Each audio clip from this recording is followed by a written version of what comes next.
আমার হাতে একটি কিতাব দেখা যায়, একটি গ্রন্থ দেখা যায়, একটি বই দেখা যায়। বলুন তো এটার নামটা কি?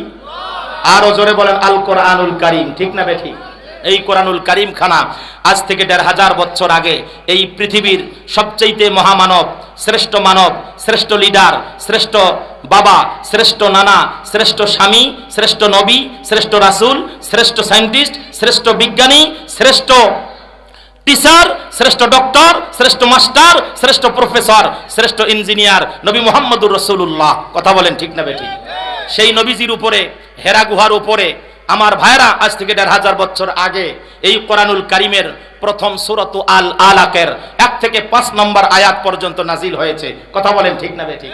আমার ভাইরা, সময়ের ব্যবধানে, সময়ের প্রয়োজনে আল্লাহ পাক দীর্ঘ ২৩ বছর ১০ মাস ৫ দিন সময় নিয়ে এই কোরআনুল কারীম আল্লাহ as a complete code of life বানায়া একত্রিত করেছেন। সুবহানাল্লাহ বলেন।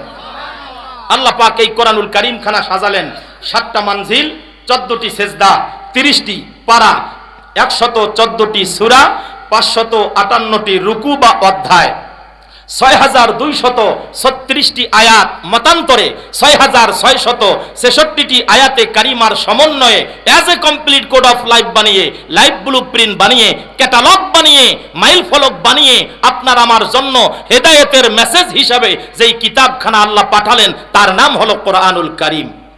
এ কোরআন হলো মুমিন মুসলমানের সংবিধান। মুসলমান আর মুমিন এই কোরআন ছাড়া অন্য কোনো বিধানে চলতে পারবে না। আল্লাহ পাক সেই কোরআনুল কারীমের ৩ নম্বর সূরা ৪ নম্বর পারা, তার মানে ৪ নম্বর পারার শুরুতে ৩ নম্বর এই সূরাটি স্থান পেয়েছে। সূরাটির নাম হলো সূরাতু আলে ইমরান। আল্লাহু আকবার বলেন। আলে ইমরান হলো ইমরান আলাইহিস সালাতু ওয়াস সালামের নাম। সেই নাম এবং তার পরিবারকে কেন্দ্র করে আল্লাহ তাআলা এই সূরায় কিছু বক্তব্য দিয়েছেন। সেই বক্তব্যের আলোকে আল্লাহ পাক এই সূরার নামকরণ করেছেন আলে ইমরান। সুবহানাল্লাহ বলে। সম্মানিত ভাইরা আমার, এই সূরাটি নাজিল হয়েছে নবী করিম সাল্লাল্লাহু আলাইহি ওয়াসাল্লামের মদিনাতুল মুনাওয়ারায়, তার মানে মাদানী জিন্দেগিতে। আল্লাহু আকবার বলে। এই সূরার ভিতরে মোট আয়াত হলো ২০০টি। জোরে বলেন কতটি? ২০০টি। আর রুকুর সংখ্যা হলো 20টি। জোরে বলেন কয়টি? তার মানে এই সূরায় ২০০টা আয়াত, 14 আর 20টা অধ্যায় আছে। তাহার মধ্য থেকে 14 নম্বর অধ্যায়, 14 নম্বর রুকুর শুরুর আয়াত, আয়াতের ক্রমিক সংখ্যা হলো ১৩৩। চিৎকার মেরে বলেন সুবহানাল্লাহ। আসেন, এই আল্লাহ পাক এই আয়াতের ভিতরে কি বক্তব্য দিয়েছেন, কি মেসেজ তিনি পাঠিয়েছেন, আমি আপনাদের সামনে সেই মেসেজটা আমি হেডলাইন হিসাবে পেশ করছি। এর আজকের এই আয়াতের আলোচনার হেডলাইন হলো, মুসলমান আমরা যারা নিজেকে দাবি করি, ইমানদার বলে যারা নিজেকে দাবি করি, আল্লাহ পাক আমাদেরকে 2টা পথে প্রতিযোগিতা করার কথা বলেছেন। জোরে বলেন কয়টা পথে? আরো জোরে কথা বলতে হবে। কয়টা পথে? 2টা পথে প্রতিযোগিতা করা লাগবে। আজকে বাংলাদেশে প্রতিযোগিতার অভাব নাই। এক নেতা আরেকটার দুনিয়ার থেকে বিদায় করে দিয়ে কেমন করে এই ক্ষমতার শেয়ার পাওয়া যায়, এই প্রতিযোগিতা আছে না নাই? অথচ মুসলমান টুপি পরে, নামাজ পড়ে। কথা বলে ঠিক না বেঠিক? এই বাংলাদেশে প্রতিযোগিতা আছে। আমার ভাইরা, দিনের ভোট রাতে করে হলেও ক্ষমতার শেয়ারে দখল করা লাগবে, কারণ দেশের ক্ষমতা আমার থাকা লাগবে। এই বাংলাদেশে প্রতিযোগিতা আছে। বিশেষ করে সৈয়দপুরের দিকে যদি যান, দেখবেন বাংলাদেশের ভিন্ন ভিন্ন কোম্পানি বিভিন্ন জায়গা থেকে আমদানি করে, তারা বিভিন্ন বিদেশি মেডিসিন ব্যবহার করে। এই মেডিসিনগুলা সৈয়দপুরীরা, এই বিহারি পট্টিতে যারা বসবাস করে, আল্লাহ পাক তাদের এমন ব্রেন দিয়েছেন, এই দেখেন ওরা এইটাকে কিভাবে নকল করে ডুপ্লিকেট করা যায়, এইটা নিয়ে তারা প্রতিযোগিতায় ব্যস্ত। কথা কন না কেন? সৈয়দপুরি মাল 2 নম্বরই মাল। ঠিক না বেটি? আমার ভাইরা, বাংলাদেশ 2 নম্বরই করতেছে। আমার ভাইরা, বিভিন্ন ভাবে চাঁদাবাজ, সুদখোর, ঘুষখোরেরা এই বাংলাদেশে 5 বার দুর্নীতিতে চ্যাম্পিয়নশিপ অর্জন করেছে। কথা বলে ঠিক না বেটি? আবার অন্যদিকে যদি যাই, প্রতিযোগিতা করতেছে কিভাবে চীনের সাথে টক্কর দেওয়া যায়, প্রতিযোগিতায় লিপ্ত হয়েছে। চীন চিন্তা করতেছে আমি কিভাবে রাশিয়ার সাথে টক্কর দিতে পারি, রাশিয়ার থেকেও বেশি প্রযুক্তি সম্পন্ন হয়, এই জন্য তারা প্রতিযোগিতায় লিপ্ত, রাশিয়া দখল করতে। কথা বলেন না কেন? রাশিয়া চিন্তা ভাবনা করতেছে আমেরিকাকে কিভাবে টক্কর দেওয়া যায়, তারা তো মোরল সেজে আছে, আমরা কিভাবে মোরল হই। এই জন্য রাশিয়া চিন্তা করতেছে আমেরিকাকে ঘায়েল করার জন্য কি করা যায়। এই প্রতিযোগিতায় রাশিয়া আবার ব্যস্ত। কথা বলেন ঠিক না বেটি? তার মানে হলো তাম একজনের থেকে আরেকজন কিভাবে বড় হওয়া যায়, এক দেশ থেকে আরেক দেশ কিভাবে বড় হওয়া যায়, এই প্রতিযোগিতায় লিপ্ত। আর নাও পাড়ার মানুষ লিপ্ত হলো। এরা প্রতিযোগিতা করতেছে কি জানেন? কয় ওনার ছেলে যদি 5 তলা বাড়ি করে, তাহলে বদরগঞ্জ শহরে আমার 6 তলা বাড়ি একটা হওয়া দরকার। ঠিক না বেঠিক? কথা বলে। বাড়ির পাশে কেউ 6 তলা করলে আরেকজন কয় ওটা আমার থেকে 1 তলা কেমনে বড় করা যায়, 7 তলা কেমনে করা যায়, এই জন্য সে আবার ব্যস্ত। হাজী সাহেব চিন্তা করতেছে ভাটা তো সবাই দিছে, আমার আরো 4টা ভাটা কেমনে করা যায়, এই প্রতিযোগিতায় উনিও ব্যস্ত। হুজুররা ব্যস্ত হলো, সারা বাংলাদেশ বক্তা চায়, এখন আমি কেমনে ভাইরাল বক্তা হই, এই জন্য 2 নম্বরই কণ্ঠ নকল করিয়া কেমনে প্রতিযোগিতা করা যায়, বক্তারা ব্যস্ত। শ্রোতারা ব্যস্ত হলো কিভাবে গতবার এখানে গানের কৌতুক অভিনেতা একজনকে আনছে, এবার তার থেকে আরো নাচানাচি বক্তা আনা যায়, এই প্রতিযোগিতায় আবার শ্রোতারা ব্যস্ত। কথা বলেন ঠিক না বেঠিক? অথচ আজ থেকে 1500 বছর আগে আমার বক্তব্য সবাইকে ভালো লাগবে না। এখন এই বক্তব্যের বিপক্ষে যারা মনে করবেন ওরা ওই দলের লোক। ঠিক না বেঠিক? এবার আসেন ভাইরা আমার, আল্লাহ পাক আমাদেরকে 1500 বছর আগে ইমানদারের দাবিদার, মুসলমানের দাবিদারের জন্য কি প্রতিযোগিতার কথা বলেছেন আমাদের জানা থাকা দরকার আছে না নাই? আমার ভাইয়ারা, এই কথাটাই আমার আল্লাহ রাব্বুল আলামিন আজ থেকে 1500 বছর আগে কোরআনুল কারীমের 4 নম্বর পারার 3 নম্বর সূরা সূরাতু আলে ইমরান, আমার ভাইরা সেই সূরার 133 নম্বর আয়াত নাজিল করে আমাদেরকে জানিয়ে দিয়েছেন, বান্দারে তুমি যদি প্রতিযোগিতা করতে চাও, ফার্স্ট হতে চাও, অ্যাডভান্স হতে চাও, অগ্রসর হতে চাও, দৌড়াতে চাও, তাহলে 2টা পথে যাওয়া যাবে, 2টা প্রতিযোগিতা করা যাবে। চিৎকার মেরে মেরে বলেন আল্লাহু আকবার। আল্লাহ রাব্বুল আলামিন বলেন ওয়াসারিউ ইলা মাগফিরাতিম মির রাব্বিকুম ওয়া জান্নাতিন আরদুহাস সামাওয়াতু ওয়াল আরদ। হয় নাই শোনাচ্ছেন ভাই আমার? আরেকবার জবান খুলে বলেন, আরেকবার বলেন। মুসলমান ভাইরা আমার, আল্লাহ পাক বলেন ওয়া মানে এবং সারিউ, সারিউ শব্দের অর্থ উলামায়ে কেরাম আছেন, আল্লাহ বলেন দৌড়াও, প্রতিযোগিতা করো, অ্যাডভান্স হও, অগ্রসর হও। ইলা মানে ওই দিকে, কোন দিকে? আল্লাহ পাক বলেন মির রব্বিকুম, তোমার রবের দিকে। তোমার রবের কোন দিকে? আল্লাহ পাক আরো স্পষ্ট করে দিলেন মির রব ইলা মাগফিরাতিম মির রব্বিকুম, তোমার আল্লাহ তোমাকে ভালোবেসে যেই কাজ করলে পরে তোমার জিন্দেগীর সব গুনাহ আল্লাহ মাফ করে দিবেন, মাপের একটা সার্টিফিকেট দিবেন, ওই সার্টিফিকেটের জন্য দৌড়াও। আরো জোরে বলেন আল্লাহু আকবার। আল্লাহ বলেন বান্দারে তোমার 60 বছরের জিন্দেগি, 80 বছরের জিন্দেগি, 100 বছরের জিন্দেগিতে অসংখ্য গুনাহ করেছো, এই গুনাহগুলা কোন পথে গেলে আমি আল্লাহ রাব্বুল আলামিন তোমারে মাফ করে দিব। কারণ গুনাহ যদি মাফ না হয় দুনিয়াতে আর কোন জায়গায় মাফ পাওয়ার কোন জায়গা আছে? ভাইরা আমার কথা বলতে হবে। দুনিয়ায় যদি গুনাহ মাফ করে নিতে না পারি, মরার পরে রাসূল বলেন সমস্ত আমলের দরজা বন্ধ। হাশরের ময়দানের ব্যাপারে আল্লাহ পাক নিজে বলেন কিয়ামতের কঠিন ময়দানে আমি আল্লাহ কারো দিকে রহমতের নজর দিয়ে তাকাবো না, আমি হিসাব নিব সবারে পুঙ্খানুপুঙ্খভাবে। তার মানে মরার পরে আর মাপ চাওয়ার কোনো সুযোগ?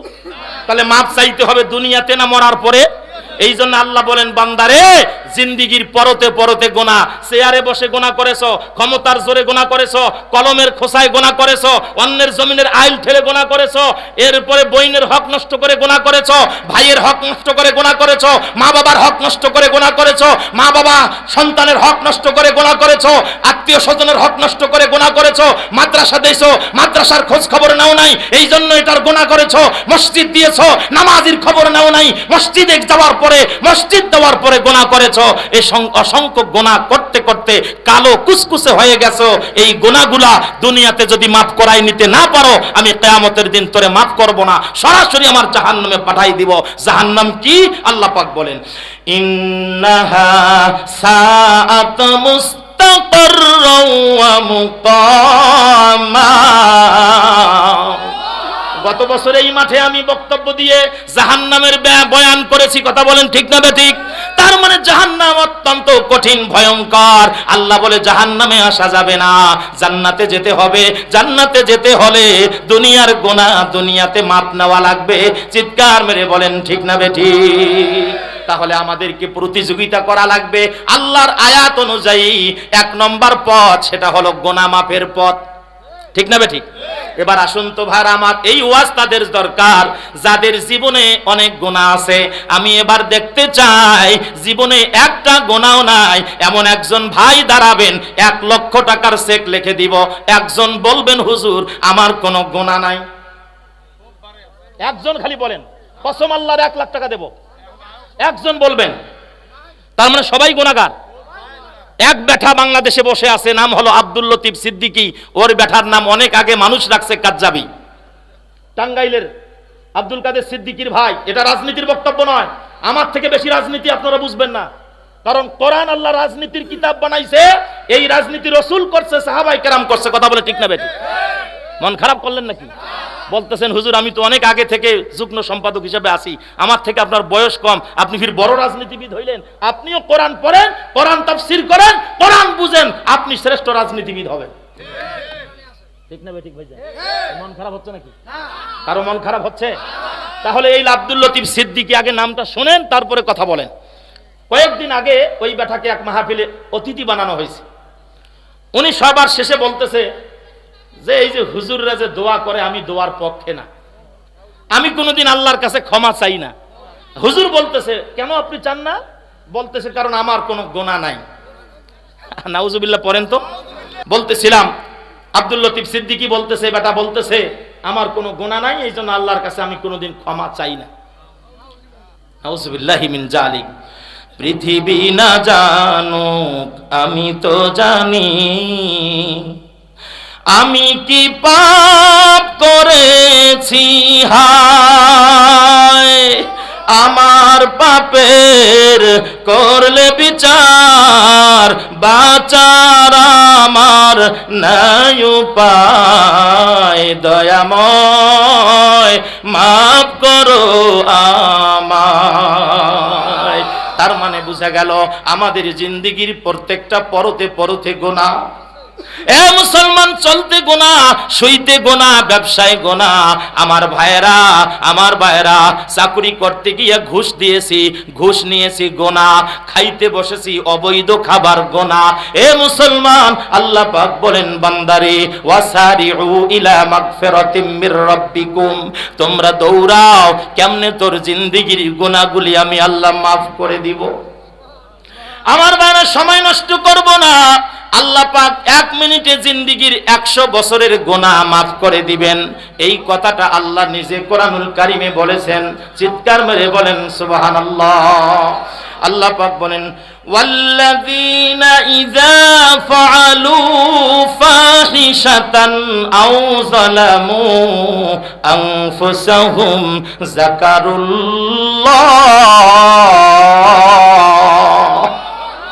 ওয়া মানে এবং লাযিনা মানে যারা, ইজা মানে যখন, ফাআলু মানে করেই ফেলে। আল্লাহু আকবার।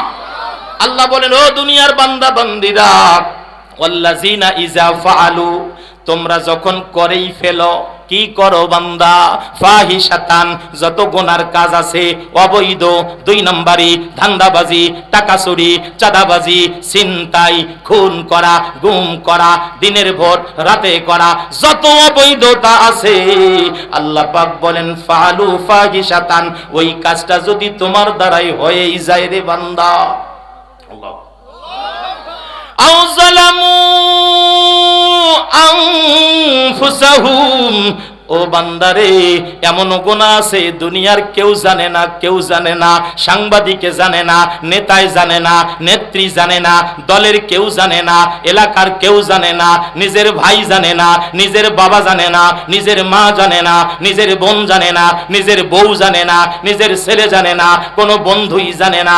আল্লাহ বলে এমন নিজের পার্সোনাল অনেক গুনাহ আছে না নাই? আল্লাহ বলেন আউ যালামু আনফুসাহুম, তুমি যদি নফসের সাথে কোনো গুনাহ করেই ফেলো, যেমন নামাজ পড়া আল্লাহর হুকুম, এইটা কেউ দেখুক আর না দেখুক, আমি যদি নামাজ না পড়ি ও মুসলমান আল্লাহর গোলাম, তাহলে আমি নফসের সাথে জুলুম করেছি। রমজান মাসে রোজা রাখা আল্লাহর হুকুম, আল্লাহ বলে দুনিয়ার কেউ তোরে দেখবে না। বদরগঞ্জের ভেতর হাঁটিতে গেলে অনেকগুলা দোকান খোলা থাকে, ওখানে দুপুরে খাইতে পারবি, সকালে খাইতে পারবি, রাইতে খাইতে পারবি, কেউ দেখবে না, কেউ বুঝবে না। এ গোলাম, নামাজ বাদ দিয়া, রোজা বাদ দিয়া, হজে যাওয়ার টাকা আছে, হজে যাও নাই, হজে যাওয়া বাদ দিয়া, যাকাত দেওয়ার টাকা আছে, যাকাত দাও নাই। এ মুসলমান, এ আল্লাহর গোলাম, আল্লাহ বলেন আও যালামু আনফুসাহুম, নিজের নফসের সাথে এরকম অসংখ্য গুনাহ আছে। এই সমস্ত গুনাহগার যদি তুমি হও, ফাহিশাতান, যত খারাপ কাজ করো না কেন, যত জুলুম নিজের উপর করো না কেন, তার মানে যত গুনাহগার হও না কেন, আল্লাহ বলেন যাকারুল্লাহ, এ বান্দা যাকারুল্লাহ, আমি আল্লাহকে যদি স্মরণ করো, রাতে সবাই ঘুমায়, তুমি একটু গভীর রাতে উঠিয়া ঠান্ডা পানি দিয়া ওযু করিয়া ওই মসজিদের বারান্দায় গিয়া বাড়ির কোণে বসিয়া বসিয়া একটাবার সেজদায় গিয়া যাকারুল্লাহ, যেভাবেই হোক আমাকে যদি স্মরণ করতে পারো, ফাস্তাগফারু লিজুনুবিহিম, আমাকে স্মরণ করে দুইটা হাত তুলিয়া যদি বলো আল্লাহ ফাস্তাগফারু লিজুনুবিহিম, আমি আমার জীবনে অনেক অপরাধ করেছি, ফাস্তাগফারু, আমি তোমার কাছে ক্ষমা চাই, মাপ চাই, ফিরে আসতে চাই, আমি ভালো হতে চাই, আমি জাহান্নামে যেতে চাই না, আমি জান্নাতে যেতে চাই। আল্লাহ বলেন গোলাম, তোমার জিন্দিগির গুনাহগুলা এইভাবে আমার কাছে গোপনে যদি একটা বার বলতে পারো, মাপ চাইতে পারো, মাপ চাইতে দেরি, ওয়া মাইয়াগফিরুজ যুনুবা ইল্লাল্লাহ। নারায়ে তাকবীর, নারায়ে তাকবীর, আল কোরআনের আলো। আল্লাহ রাব্বুল আলামিন বলেন ওয়া মাইয়াগফিরুজ যুনুবা ইল্লাল্লাহ, গুনাহ মাপ করে দিতে আমি আল্লাহর এক মুহূর্ত দেরি হবে না। এর অর্থ হলো ওমাইয়াগফিরুজ যুনুবা ইল্লাল্লাহ, আমি আল্লাহ ছাড়া গুনাহ আর কে মাফ করবে? তার মানে মুফাসসিরিনে কেরাম বলেন আল্লাহর কাছে আল্লাহর বান্দা শুধু মাফ চাইতে দেরি, আল্লাহ তারে মাফ করে দিতে দেরি করেন না। খুশি না বেজা? খুশি না বেজা? তাহলে জীবনে যত গুনাহ করছি আমরা যদি আল্লাহর কাছে মাফ চাই, মাফ করবেন কি করবেন না? আল্লাহ বলেন লা তাকনাতু মির রাহমাতিল্লাহ ইন্নাল্লাহা ইয়াগফিরুয যুনুবা জামিআ। আল্লাহ বলেন ও আমার বান্দা বান্দি, আমার মাপ থেকে, আমার ক্ষমা থেকে, আমার দয়া থেকে, আমার রহমত থেকে কোনোদিন তুমি পিছপা হইও না, তুমি ফিরে যাইও না, তুমি কোনোদিন নিজেকে বড় দুশ্মন মনে করে আমার কাছ থেকে তুমি আড়াল হইও না। চিৎকার মেরে বলেন সুবহানাল্লাহ। এক শর্তে আল্লাহ জিন্দেগীর সব গুনাহ মাফ করেন, যে কথাটা এখন বলতেছিলাম ওই শর্তটা এখনো বলি নাই, বলবো? বলবো? কারা কারা রাজি আমার ওয়াজ শুনবেন? একটু আর 5টা মিনিট হাত তোলেন। নারায়ে তাকবীর, নারায়ে তাকবীর। আজকের মাহফিল সফল হোক, কবুল হোক, চলছেই চলবে। কতক্ষণ চলবে? কারা সারা রাতের পক্ষে কারা একটু হাত তোলেন তো দেখি। হ্যাঁ, সারা রাত ওয়াজ শোনা জায়েজ নাই, কারণ রাত আল্লাহ দিবেন ঘুমের জন্য। ঘুম আল্লাহর নেয়ামত। যদি আপনি ইশার নামাজ পড়ি আবার ফজরের নামাজ জামাতে পড়তে পারেন, তাহলে সারা রাত ঘুমিয়ে থাকলেও ইবাদতের সওয়াব পাবেন। তাহলে সারা রাত ওয়াজ শোনার কোনো দরকার? 1-1.5 ঘন্টা বড় হুজুর যদি ভালো ওয়াজ করতে পারে ইনশাআল্লাহ 2-4 ঘন্টা চলবে, ঠিক না বেটি? কথা বলেন না কেন? যত বড় বাপের বেটা বক্তা হোক, যদি আল্লাহ না চায় কারিশমা চলবে না। কথা বলেন না কেন? সব মাহফিল যে ভালো হবে এটাও কিন্তু না। আজকের বক্তা যিনি প্রধান, অত্যন্ত হৃদয়গ্রাহী, একেবারে সুরেলা কণ্ঠের অধিকারী, সুবহানাল্লাহ বলেন, একরে মাথায় দিবে আপনাকে, আমি কথা দিলাম। আল্লাহ যেন তাকে সেই তৌফিক দান করেন, বলেন আমিন। ও মুসলমান আল্লাহর গোলাম, একটা শর্তে আল্লাহ জিন্দেগীর গুনাহগুলি মাফ করে দিবেন। ওই শর্তটার নাম ওয়ালাম ইউসিররু আলা মা ফাআলু ওয়া হুম ইয়ালামুন। আল্লাহ বলেন, বান্দা জীবনে যত গুনাহ করেছো আমি আল্লাহ রব্বুল আলামিন এক শর্তে মাফ করে দিব। ওয়ালাম ইউসিরু আলা মা ফাআলু ওয়া হুম ইয়ালামুন। একটা শর্তে, ওই শর্তটার নাম যেই গুনাহ একবার করেছো গোলাম, ওই গুনাহটা আর করা যাবে না। গুনাহটা আর করা যাবে না। ওয়ালাম ইউসিরু আলা মা ফাআলু, যেটা করছো একবার ওইটা দ্বিতীয়বার করা, তাহলে আল্লাহ মাফ করে দিবেন। শর্ত একটা। এর ব্যাখ্যা হলো গুনাহ করার পরে এটা প্রকাশ করা যাবে না, প্রচার করা যাবে না। এখন তো গুনাহ করার পর যুবকরা মোবাইল ফোনে ফেসবুকে পোস্ট করে, ঠিক না বেঠিক? হ্যাঁ যুবক, কথা কয় না কে? গুনাহ করছে, একটা ইফটিজিং করছে একটা মেয়ের সাথে, স্কুল যাওয়ার পথে ইফটিজিং করছে, ওইটা আবার ভিডিও করছে আর এক বন্ধু কইরা, ওইটা আবার তার প্রোফাইল পিকচার হিসেবে রেখে দিয়া অথবা তার আইডি থেকে পোস্ট করে দেয়। নাউজুবিল্লাহ বলেন। পোস্ট করে যে আমি একটা আজকে বিশাল গুনার কাজ করলাম, ঠিক না ঠিক? আবার অনেক নেতা আছে একেবারে ঘুষি দিয়া একে চোখ টোক ফাটাই দিয়ে নিজে জায়গা দখল করে, আজকে বিশাল কিছু করলাম। আল্লাহ বলে, শোনো, ঘুষি দিছো এটা তো অপরাধ, জায়গা দখল করছো জোর করে এটা আর একটা অপরাধ। এই অপরাধটা আমি আল্লাহ মাফ করে দিব যদি তুমি এটা প্রচার না করো, ফেসবুকে পোস্ট না করো। সুবহানাল্লাহ বলেন। ওয়ালাম ইউসিররু আলা মা ফাআলু ওয়া হুম ইয়ালামুন। যেটা করছে ওইটা আর করা যাবে না, কাউকে বলা যাবে না, নিজের বউকেও বলা যাবে না, বন্ধুকেও বলা যাবে না। একজনকে বলবো, তার নাম কি?